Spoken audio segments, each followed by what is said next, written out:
We are Siouxland proud. This is KCAU 9 News at 6. Good evening and thank you for joining us tonight. I'm Mallory Smith. Well, today Iowans came together to remember and honor the fallen of 9/11. It's our top story tonight at 6.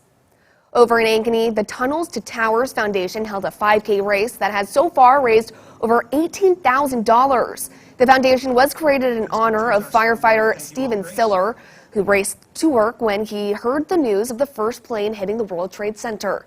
He grabbed his gear, went to the Brooklyn Battery Tunnel, and ran to the towers. The foundation remembered the fallen of 9/11 while raising money to give back in memory of those who lost their lives. Here at our event specifically, another way that we try to honor is all of our runners get a badge that has the name and face of a fallen firefighter from 9/11, and we have them carry that with them through the run to honor that person and hope that they'll go home and look up their stories so that, again, it's not just words. We're really carrying on those stories and making sure that these victims and survivors are never forgotten. The Tunnels to Tower Foundation is still accepting donations on their website. That's t2t.org.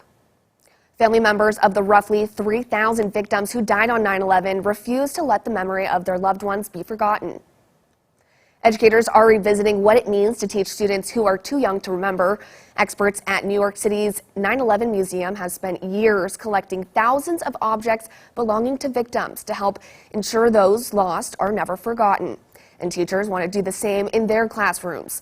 Some have even created a hands-on experience for students to visualize the impact. When you try explaining it to young people that were not born, they really don't grasp the magnitude of it. So what I decided to do is let's mimic something where they can actually see the magnitude. And we put 2,977 flags on the front lawn of the school. Experts are continuing to advocate for 9/11 lessons to be expanded in schools to cover the events following the attacks. Now checking in with meteorologist Victor Perez.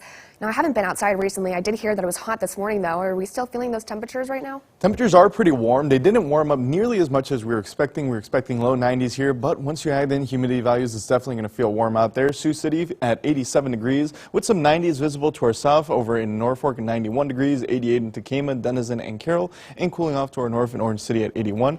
But dew point temperatures are so high that we're seeing they are in the 70s, so that means heat index values are all the way up into the 90s, with some areas actually registering close to triple digits. Sioux City feeling like 97 degrees, to our south Tekamah at 99, and Norfolk feeling like 95. We're going to get a relief from that heat, though, as we see this low pressure slide out of the viewing area.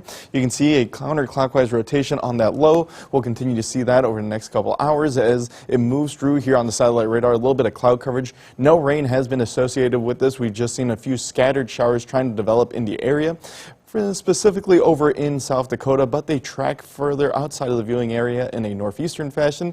Looking out a little bit at the stormcast, you're going to see conditions are going to be a little bit cloudier as we see more and more clouds build up as we go through the evening hours, with potentials for showers through the evening. Tonight, the overnight low of 60 degrees, and then tomorrow we'll be seeing chances of rain with a forecast high of 77 degrees. Significantly cooler temperatures as we see that cold front slide into the area, and temperatures settle down into the 70s and 80s with multiple rain chances as we wrap up the weekend and kick off the work week. Does look like we'll be seeing hopefully a little bit of rain that can alleviate some of the drought conditions and the dry week that we just had. Back to you, Mallory. Thanks, Victor. Well, multiple people are injured and one is in custody after a stabbing took place in Indian Hills this afternoon.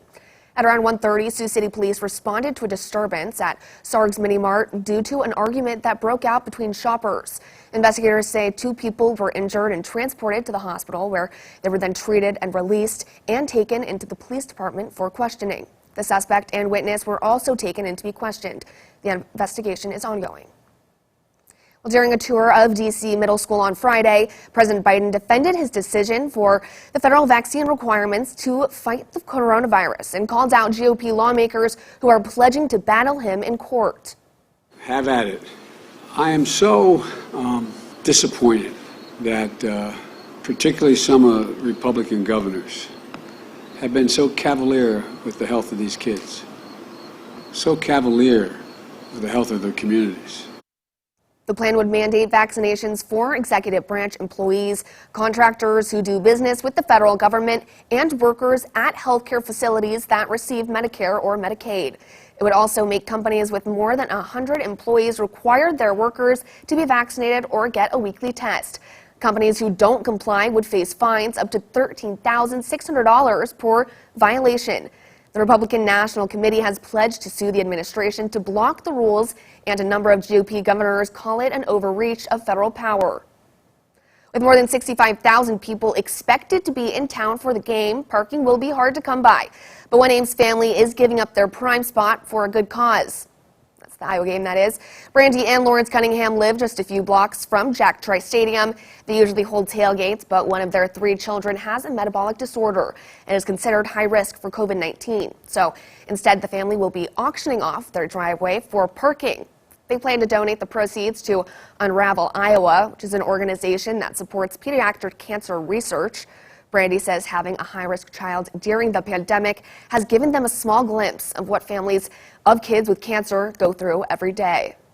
Cyclone and Hawkeye fans might be in disbelief that we're giving up such a good tailgating spot for the big game. I think any parent who's out there understands that it's a really easy decision for us as we look at how we can keep our kids safe, and compared to some of the decisions that families with kids with cancer are having to make each and every day, this is an easy one. Cunninghams have made a Venmo, Park for a Cause, for those who don't need a parking spot but still want to give to Unravel Iowa. Thank you so much for watching tonight. We hope that you join us tonight at 10. Have a good rest of your night.